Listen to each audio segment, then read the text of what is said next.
నమస్తే అన్న. నమస్తే. మీ పేరన్నా? కోసూరి అవినాష్. ఏ ఊరన్నా? అవనిగడ్డ. ఏం చేస్తున్నారన్నా? జనసేన పార్టీలో ప్రధాన కార్యదర్శిగా ప్రజెంట్ ఉంటున్నాను. పార్టీలో బాగా సీనియర్ వ్యక్తిని. అదేవిధంగా చూసుకుంటే ప్రధానంగా రైతుల పరిస్థితి ఎలా ఉందంట? మొన్న గాలివాన వచ్చేటప్పటికి ప్రతి ఎకరానికి 35 నుంచి 42 అలా అవుతాయి అనేసి బాగా రైతులు ఆశగా ఎదురు చూశారు.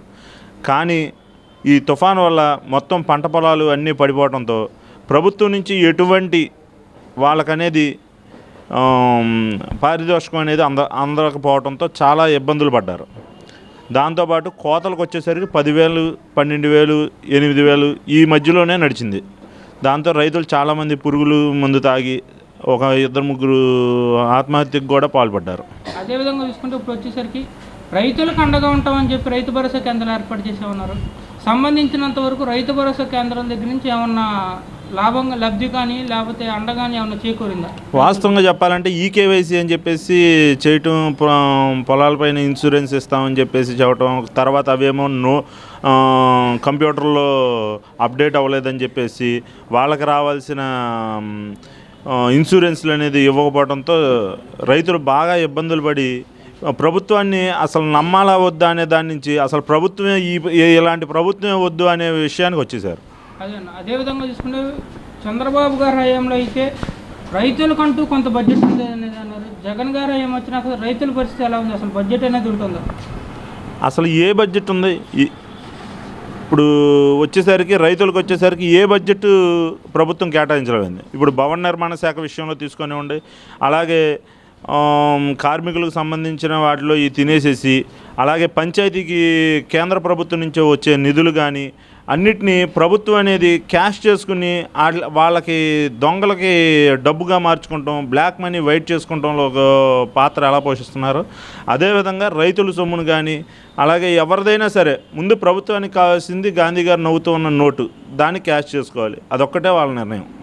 అదేవిధంగా చూసుకుంటున్నప్పుడు వచ్చేసరికి ప్రధానంగా రైతులకు అండగా ఉండటం కోసం చంద్రబాబు గారి హయాంలో కానివచ్చు, అప్పుడు మన పవన్ కళ్యాణ్ గారు చంద్రబాబు గారి హయాంలో కానివచ్చు, పోలవరం ప్రాజెక్ట్ అనేది తీసుకురావడం జరిగింది.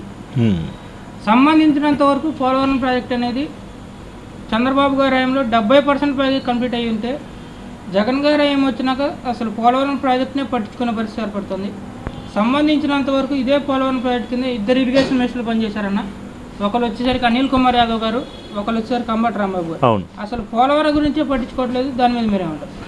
అసలు ఈ ఇద్దరు మంత్రులకి అసలు పోలవరంకి సంబంధించిన ప్లానింగ్ కాగితం అంటేనే ఏంటో తెలియదు.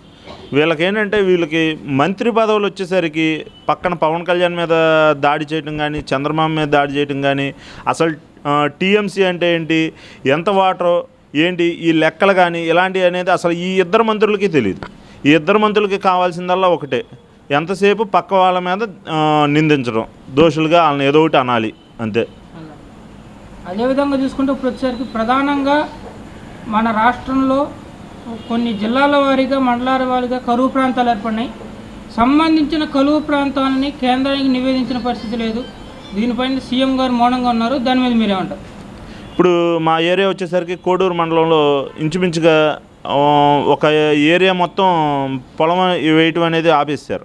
ఇంచుమించుగా 3-4 సంవత్సరాల నుంచే ఆపేశారు. నీరు అనేది అక్కడ వరకు వెళ్ళదు. పొలాలకి ఉప్పు నీరు తాగటం, ఈ రకంగా అవుట్ఫాల్స్ ఫ్లూయిస్ గేట్లు అనేసి వాటిని నిర్మించడంలో పూర్తిగా విఫలం. మా ఏరియా మాత్రం పూర్తిగా రైతులకి చాలా నష్టం కలుగుతుంది. ఇందులో మాత్రం ప్రభుత్వం విఫలం. అదేవిధంగా చూసుకుంటే ఇప్పుడు వచ్చేసరికి మన రాష్ట్రంలోనే ఎక్కువ శాతం మంది ఆత్మహత్యలు చేసి చనిపోయారని చెప్పి ఎన్సీఆర్బీ ర్యాంకింగ్ ప్రకారం తేలింది. అసలు ఈ ఆత్మహత్యలకు గల కారణం ఏమంటారు? ఇప్పుడు కార్మికులు కానివ్వండి, అలాగే రైతులు కానివ్వండి, ఉద్యోగస్తుల విషయం ఒక్కటి పక్కన పెడితే వీళ్ళిద్దరూ ప్రభుత్వం మీద ఎక్కువ ఆశగా ఎదురు చూస్తూ ఉంటారు. ప్రభుత్వం నుంచి ఎటువంటి ఫలాలు అందుతాయి, వాళ్ళు ఏదో ఒకటి మనకి ఇస్తే మనం ఏదో ఒకటి అడిగేద్దాము, అదే ఉద్దేశంతో ఈ రైతులకి ఒడ్డు విషయంలో ధాన్యంకి గిట్టుబాటు రేటు, అలాంటి విషయం, మినుము పంట పేలవటం, ఇలాంటి విషయాల్లో అనేది పూర్తిగా మైనస్ అవుతుంది. దాంతో అసలు ప్రభుత్వం వల్ల మాకు ఎటువంటి ఇది ఉండదు, ఏదైనా పవన్ కళ్యాణ్ గారు వస్తే మమ్మల్ని ఆశగా ఎదురు చూసుకుని కాపాడతారు అని ఒక్క జనసేన పార్టీ పవన్ కళ్యాణ్ గారిని మాత్రమే నమ్మే పరిస్థితిలో ఉన్నారు జనం అందరూ.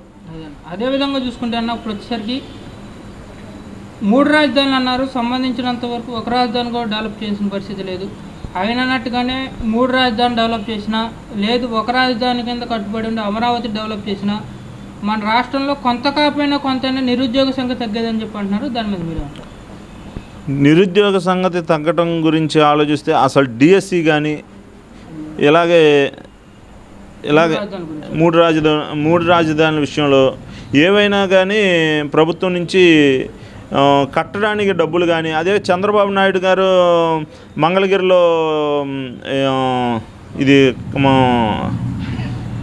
బిల్డింగులు కడతాం కానీ ఇవన్నీ ఫెయిల్ అయిపోయినట్టుగా వాటిలన్నింటిని పాత బిల్డింగులుగా వదిలేయటం, ఎట్టి పరిస్థితుల్లో రాజధాని నిర్మించకూడదు, ఈ రాజధాని ఉండకూడదు, ఇంకో కొత్త రాజధాని అనే విషయాన్ని ఎత్తితే కనుక ఆ రాజధానిలో వచ్చే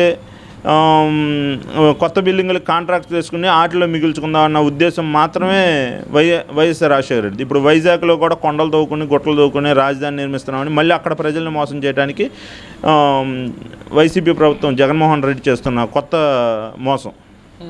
ప్రధానంగా చూసుకుంటే ఇప్పుడు వచ్చేసరికి నిత్యావసర వస్తువులు కూడా బాగా పెరిగిపోయినాయి. సంబంధించినంత వరకు రైతులు కానివ్వండి, మధ్యతరగతి వాళ్ళు కానివ్వండి, పేదవారు కానివ్వండి, ఎలా బతకాలా అని చెప్పి ఆలోచించే పరిస్థితి ఏర్పడుతుంది. దాని మీద మీరేమంటారు? ఇప్పుడు ప్రతి దాని మీద ట్యాక్స్ అనేది ఎక్కువైపోయింది. ప్రతిదీ ఒక రకమైన ట్యాక్స్, దాని మీద నుంచి ప్రభుత్వం దోచుకుంటాం. ఇప్పుడు లారీలు పెట్రోల్ విషయం కానీ వీటితో పోల్చుకుంటే వీటిని పెంచడం, ఆ లారీ వాళ్ళకి సంబంధించి వాళ్ళు పెంచడం, ఆ కిరాయిలు వచ్చేసరికి ఈ పంట సేల్ చేసుకునే వీటి మీద, ధాన్యం మీద, ఇలాంటి వాటి మీద ప్రభావం చూపటం, దాంతో రైతులకు కానీ ఏ జిల్లాలో ఏ రాష్ట్రంలో లేనటువంటి రేట్లు మన ఆంధ్రప్రదేశ్లో మాత్రమే ఉంటాయి. పెట్రోల్ కానివ్వండి, అలాగే సరుకులు కానివ్వండి, నిత్యావసర వస్తువులు. మొన్న ఉల్లిపాయ ధర చూసుకుంటే ఇంచుమించుగా 90 రూపాయల వరకు వెళ్ళింది. ఆ రకంగా కేవలం మన ఏరియాలోనే మన రాష్ట్రంలో మాత్రమే ఈ దుస్థితి అయిన పరిస్థితి. కేవలం మందు ఒక్కటే తక్కువ రేటు ఇక్కడ. అది ఈ మధ్య 10 రూపాయలు కూడా తగ్గించి బోనస్లు ఇచ్చారు.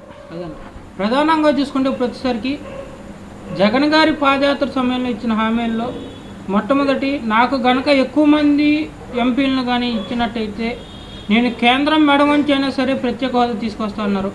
అదేవిధంగా చూసుకుంటే మద్యపానం నిషేధం చేస్తే తప్ప ఓట్లు అడగనన్నారు. అదేవిధంగా చూసుకుంటే ఇదే మద్యపానం మీద మన రాష్ట్రంలోనే 40,000 పైచీలుగా చనిపోయిన దాఖలాలు కనబడుతుంటే ఓన్లీ మద్యం మీదే ఏడాదికి వచ్చేసరికి 30 నుంచి 40,000 కోట్లు ఓన్లీ మద్యం మీదే మన తాడేపల్లి ప్యాలెస్కి వెళ్తుంది అంటున్నారు. దాని మీద మీరేమంటారు? మద్యం షాపులే జగన్మోహన్ రెడ్డి ఆయనే గవర్నమెంట్ పథకంలో అని చెప్పేసి గవర్నమెంట్ బార్లు ఓపెన్ చేసి ఎక్కడా లేనటువంటి వినూత్నమైన విధానాన్ని ఏర్పాటు చేసి ఆ మద్యంలో వచ్చే డబ్బు 40 కోట్లు కాదు, 50 కోట్లు కాదు, ఎంతైనా సరే ఆయనదే వాటాదారుడిగా మిగుల్చుకుంటాలో ఆయనే ఫస్ట్ దిట్ట.